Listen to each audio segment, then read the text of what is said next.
तो last episode में हमने देखा था कि मिस लुइंग अब और ज्यादा होल्ड नहीं कर पा रही थी, इसलिए अब सारे लोगों से कह दी 27 जैसा कह रहा है वैसा ही करो। तब मैडम यून कह दी तुम टेंशन मत लो, हम लोग आ रहे हैं, तुम्हें कुछ भी होने नहीं देंगे। जिस पर 27 अब सीधे इस बीच की ओर बढ़ जाता है। बढ़ते हुए अपने मन में कह दी सबको एक साथ लाने का बस एक यही तरीका है। अब इन लोगों को लगेगा कि मेरे पास इनसे कम कल्टीवेशन, इसके बावजूद मैं फाइट कर रहा हूँ, तो फिर ये लोग क्यों नहीं कर सकते। तब इधर अब ये लोग बिल्कुल इसी तरह से मोटिवेट हो गया आगे बढ़ते हुए कह दी 27 हम लोग भी आ रहे, तुम डरना मत। जिस मोटू भी कह रही है आज हम इसकी रेसर का कान फाड़ देंगे। और इतना कहते कहते ये लोग एक साथ इसकी रेसर के ऊपर अपने अटैक बरसाना शुरू कर देते हैं, मगर काफी ज्यादा ट्राई करने के बावजूद भी कुछ भी नहीं होता। तब बाइसन कहता है कि ये क्या हो रहा है, उसके ऊपर तो हमारे अटैक का बिल्कुल भी असर नहीं हो रहा, लगता है इसकी चमड़ी गेंडे की पैदाइश से बनी है।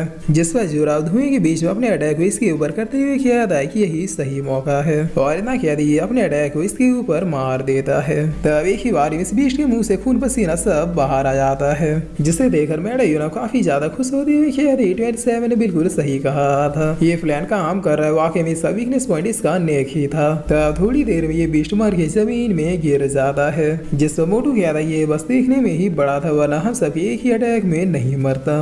तब आइसिन कह रहा है कि मुझे ऐसा ही फील हो रहा है कि ये बीस्ट हमारी वजह से नहीं मरा है, मेरा वाला हमने इतने बड़ी बीस्ट के सामने अपना पूरा एफर्ट भी नहीं लगाया। जिस पर इसी कह दी फील करना बंद करो, फाइनल रिजल्ट ये है कि ये बीस्ट मर चुका है, वो भी हम लोगों की वजह से। तब मैडम पूछते हैं 27 आखिर तुम्हें कैसे पता चला कि इस बीस्ट की कमजोरी इसकी गर्दन में है। जिस पर जोरा बातें बनाते हुए क्या था, ये दरअसल देखने में किसी सांप की जैसा लग रहा था, और इसके पास सांप की जैसा पॉइजन भी मौजूद था, इसलिए मैंने सोचा कि जिस तरह सांप के गले को काट देने से वो मर जाता है, ठीक इसी तरह अगर हम इसके नेक पे अटैक करें तो शायद ये भी मर जाएगा। वैसे मिस लुइंग के द्वारा हेड पे अटैक करने पे से कुछ भी नहीं हो रहा था, इसलिए मुझे लगा कि इसका गर्दन पे ही ट्राई करना चाहिए। तब मैडम कह दी क्या सच में तुमने बस ये गैस किया था, यकीन नहीं हो रहा कि जब से इस कंपटीशन हम लोग आए तब से तुम्हारे डिसीजन सबसे ज्यादा एक्यूरेट निकल रहा है। अफसोस ऐसे सिचुएशन में हमें कभी ऐसे आइडिया नहीं आते। जिस वजह जो आगे से नजारे को देखकर काफी ज्यादा गुस्से में किया था कि आखिर में अकेला भागा ही क्यों था, अगर मैं लोग के साथ रहता तो फिर आराम से निकल जाता बगैर उस बीस्ट मास्टर के झमेले से। बताइए टीम कितनी ज्यादा पावरफुल है जो इस तरह के अर्थ ड्रैगन को बहुत ही आसानी से डिफीट कर दे रहा है। तब ये लड़का क्या था यह पछता है क्या हो जब चिड़िया छू गई खेत, बेस्ट मास्टर ने हमारे ऊपर जो सील लगा दिया उसकी वजह से हम उसके खिलाफ कभी भी नहीं जा सकते, इसलिए बस देखते जाओ कि आगे क्या क्या हो रहा है। जिसका मोटो अब सिपाहियों से कहता है कि देखो हमने सर ड्रैगन को भी मार दिया, अब तो तुम हमें ऊपर आने दोगे ना। तभी सिपाही कहता है कि ऑलरेडी बेस्ट हमेशा से हम गेट वालों के लिए बहुत ही बड़ा प्रॉब्लम था जिसे तुम लोगों ने अभी निपटा दिया, इसलिए आज रिवॉर्ड के रूप में हम तुम्हें ऊपर आने देते हैं। और इतना कहते ये लोग नीचे की ओर सीढ़ियां भेजने लगते हैं। जिस मिस लुइंग अब आगे साथी हुई कह दी कि जल्दी चलो हमारे पास ज्यादा समय नहीं है, यहाँ नीचे एक पल भी और रहना खतरे से खाली नहीं होगा। तब कुछ ही देर में सारे लोग यहाँ पे ऊपर वॉल में पहुंच जाते हैं। जिस मोटू कह दी फाइनली हम लोग पूरी तरीके से सेफ है, मुझे लगता है कि अब मुझे थोड़ा रेस्ट कर लेना चाहिए। तब इसे नहीं कह रहा क्या रेस्ट, मुझे लग रहा है कि तुम कुछ ज्यादा ही अच्छी अच्छी चीजें सोचने लग गए हो, ये ग्रेट वॉल ऑफ ह्यूमन है, यहाँ पे कभी भी रेस्ट करने नहीं मिलता। जिस अब यहाँ ये दोनों भी आ जाते हैं। तब मैडम यूनियन दोनों को देखते हुए कह दी अरे तुम दोनों कहाँ आ रहे हो, मैंने क्लियरली देखा कि जब हम लोग इस बीच से फाइट करने में स्ट्रगल कर रहे थे तब तुम लोग बस पीछे आराम से बैठ के किसी शो की तरह तमाशा देख रहे थे, और अब जब इस वॉल में आने की बारी आई तो फिर तुरंत ही हमारे पीछे चले आए। जिस वजह जवान किया था भूल गए हम सब एक टीम है और टीम वर्क ऐसे ही होता है, वो तो हम भी हेल्प करने के लिए आ ही रहे थे लेकिन तब तो तुम लोगों ने उसे मार दिया। तब मैडम यून कह दी हाँ रे शर्मा अब तो बोलोगे यहाँ से प्लेस में जो पहुंच गए। जिस वजह इन 5 कैसलों वाले प्लेस का सीन देखते हैं जहाँ पर कई सारे बीस्टों ने इन कैसल्स पे अटैक कर दिया था, और यहाँ मुझे डिसेबलिंग बीस्टों को खत्म करते हुए कह रहे थे कि ये तो आते ही जा रहे हैं, हम लोग तब से लगे हुए हैं लेकिन एक के बाद एक बीस्ट के आ जाने की वजह से फाइट करने में काफी ज्यादा मुश्किल हो रही है। तब इसी इतना कहते कहते बड़ा सीगल आगे डिसेबल को उठा ले जाता है और एक ही झटके के अंदर इससे कटा हुआ पैर जमीन में आके गिरता है। तब ये लोग अब चिल्लाते हुए कहते ब्रदर वुल्फा हम लोग क्या करें, जिस पर इधर से लड़के भी कहते ब्रदर वुल्फा फाइट कर पा रहे हैं लेकिन बाकी कॉमरेड्स थक चुके हैं,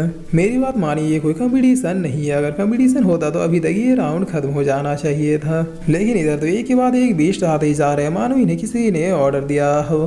तब वुल्फा इन बीस्टों को धोते हुए क्या था कि अगर ऐसी बात है तो फिर हमें यहाँ से निकलना चाहिए। जिस पे ये लड़का क्या था कि निकल जाना चाहिए लेकिन कहा हमें तो कहीं और प्लेस का लोकेशन भी नहीं पता। तब वुल्फ क्या था यहाँ से कुछ मील दूर ग्रेट वॉल ऑफ ह्यूमन है, वहीं चल रहे क्योंकि वो बीस्ट और ह्यूमंस के बीच का बॉर्डर है। जिस पे ये लड़का क्या था कि उधर दोतालिक साइड वाले भी गए थे मगर उन लोगों का कोई भी आता पता नहीं है। तब वुल्फ अब इस कैसल से कूदते हुए क्या बकवास बंद करो, सब लोगों को बोलो कि ग्रेट वॉल ऑफ ह्यूमन की तरफ चले जाएं। जिस पर बीस्ट मास्टर वुल्फ को दूर से देखते हुए क्या कि लगता है कि और भी है जो कि ग्रेट वॉल ऑफ ह्यूमन की तरफ जा रहा है, लेकिन मेरे होते अब यहाँ से कोई भी नहीं भाग पाएगा। और इतना क्या बीस्ट मास्टर अपने बीस्टों को ऑर्डर देते हुए क्या कि उन सबको खत्म कर दो, कोई भी बच के भागने न पाए। लेकिन फिर बीस्ट मास्टर अचानक से कुछ सोचते हुए क्या कि नहीं देखो, जाने दो उन लोगों को, जितने भी लोग हैं उन सबको ग्रेट वॉल ऑफ ह्यूमन के पास जाने दो, एक ही झटके में सबको खत्म करने में ज्यादा मजा आएगा।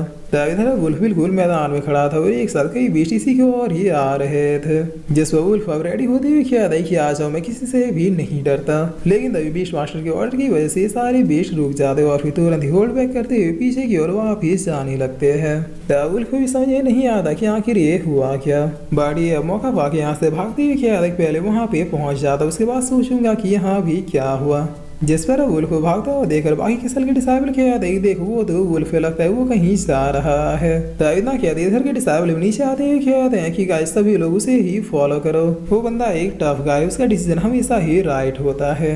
जिस वजह डिसाइबल जो कि सांप होने वाला बन चुके थे अभी भी हेल्प हेल्प चिल्ला रहे थे। तब बचे हुए डिसाइबल अब आपस में बातें करते हुए कह रहे थे कि देखो वो लोग कहीं भाग रहे हैं, हमें भी उन्हीं के पीछे चलना चाहिए। जिस बगल वाला क्या था कि हाँ बिल्कुल यहाँ पे कंपटीशन के नाम पे कुछ अलग ही खिचड़ी पक रही है, हमें ये सब छोड़ के अपनी जान बचाने के बारे में सोचना चाहिए, इसलिए ये सब छोड़कर चलो हम लोग भी वहाँ चलते हैं। तभी इन लोगों को भागता हुआ देखे बीस्ट मास्टर क्या था कि इन कीड़े जैसे दिखने वाले इंसान को अपनी जान कितनी ज्यादा प्यारी है। खैर मुझे क्या, मैं तो इन सबको एक ही झटके में समाप्त कर दूंगा। जिस पर बीस्ट मास्टर अपने बीस्टों को ऑर्डर देते हुए क्या था ग्रेट वॉल ऑफ ह्यूमन में पहुंचते इन सबको खत्म कर दो। तब ऑर्डर मिलते सारे बीस्ट फुली रेज में इन सबके पीछे जाने लगते हैं।